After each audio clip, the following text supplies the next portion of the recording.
Segera setelah saya memasuki gerbang kuno ini, saya menemukan alur cerita yang tidak dapat dijelaskan. Jika Xiao Yan tidak mengingatkanku, Zonggu belum ingat. Zonggu segera membalikkan telapak tangannya. Slip giok muncul begitu saja di telapak tangannya. Saat pertama saya mengeluarkannya, Zonggu menyerahkan slip giok itu langsung kepada Xiao Yan. Anda mungkin perlu menyamar di luar, tapi di sini Jongkook menyadari siapa bos sebenarnya.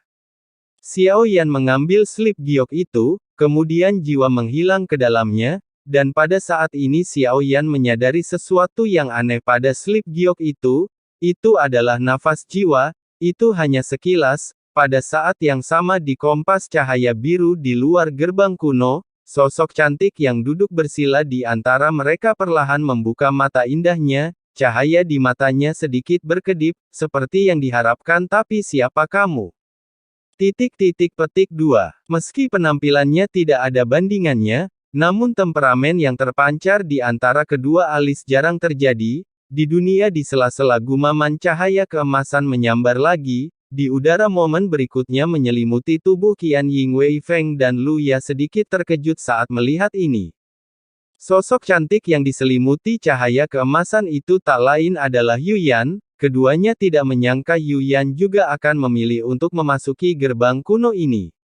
Wei Feng dan Lu Ya saling berpandangan, tak satu pun dari mereka ingin terlibat. Tidak ada yang tahu apa yang ada di gerbang kuno, mereka hanya tahu pasukan mana yang paling banyak, hanya sedikit orang yang bisa keluar dengan lancar. Meskipun ini bukanlah tempat yang sangat berbahaya, namun keduanya tetap tidak mau mengambil risiko terlebih lagi. Mereka tidak memiliki orde kuno keabadian dan iblis di tangan mereka.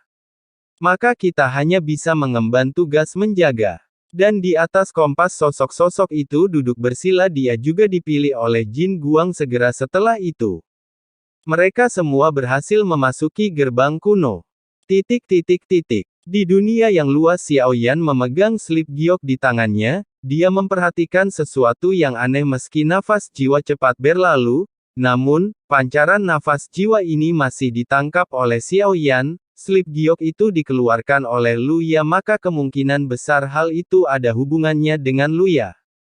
Lu Ya tidak menunjukkan kecurigaan padaku Wei Feng, bahkan lebih mungkin dibandingkan, jika slip giok asli adalah konspirasi, maka orang yang paling mungkin adalah wanita itu, Tuhan bernama Yu Yan.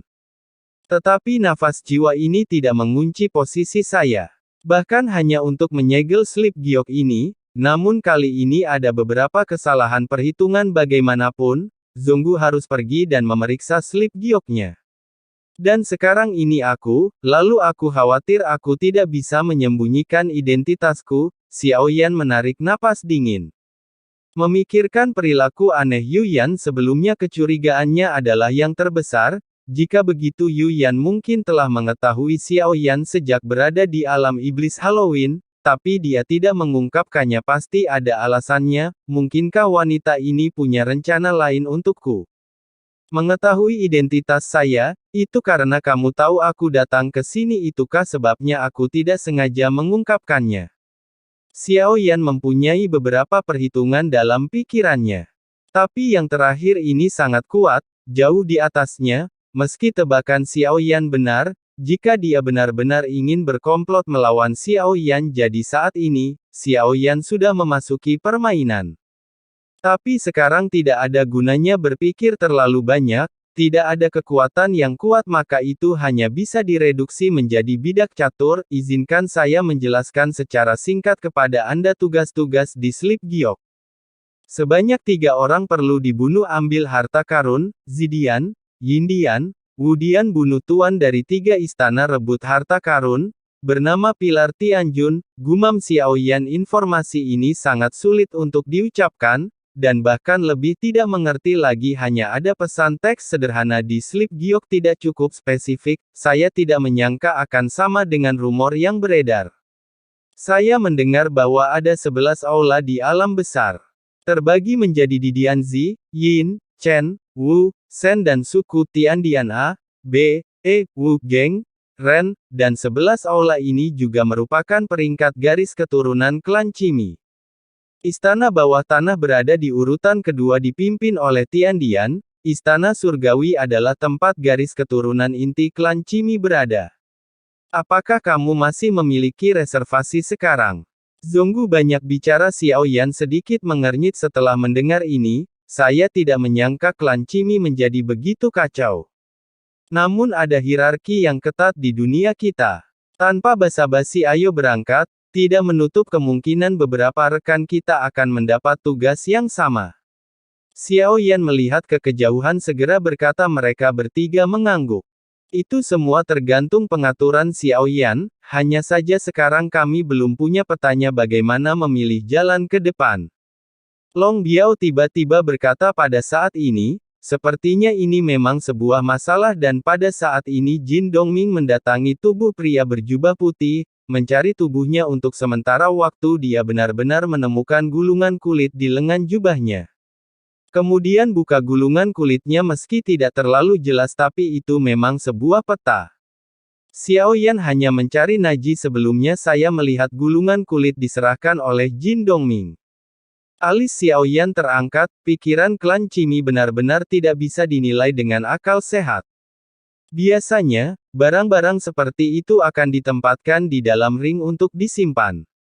Namun orang ini justru sebaliknya, dia menaruhnya dengan santai di lengan baju dan jubahnya. Ambil peta gulir kulit ikuti, alam besar tidaklah rumit sama sekali, saya hanya tidak tahu apakah itu disengaja atau hanya sekedar memo, di peta gulir kulit ini hanya Zidian, Yindian, Cendian, Wudian, Sendian dan Sudian yang ditandai. 6 istana milik Istana Bumi dan misinya adalah 3 aula di antara aula bumi. Xiao Yan melihat sekeliling dari waktu ke waktu sampai mereka secara kasar menentukan lokasinya, lalu matanya sedikit menyipit pilih arah, ayo pergi meninggalkan, sebelum pergi Long Biao sekali lagi belajar dari Jin Dongming mereka kembali menggeledah tubuh pria berjubah putih itu. Baru setelah memastikan tidak ada yang lain, barulah Anda mengeritingkan bibir. Kemudian mereka berempat berubah menjadi Chang Hong melarikan diri ke kejauhan.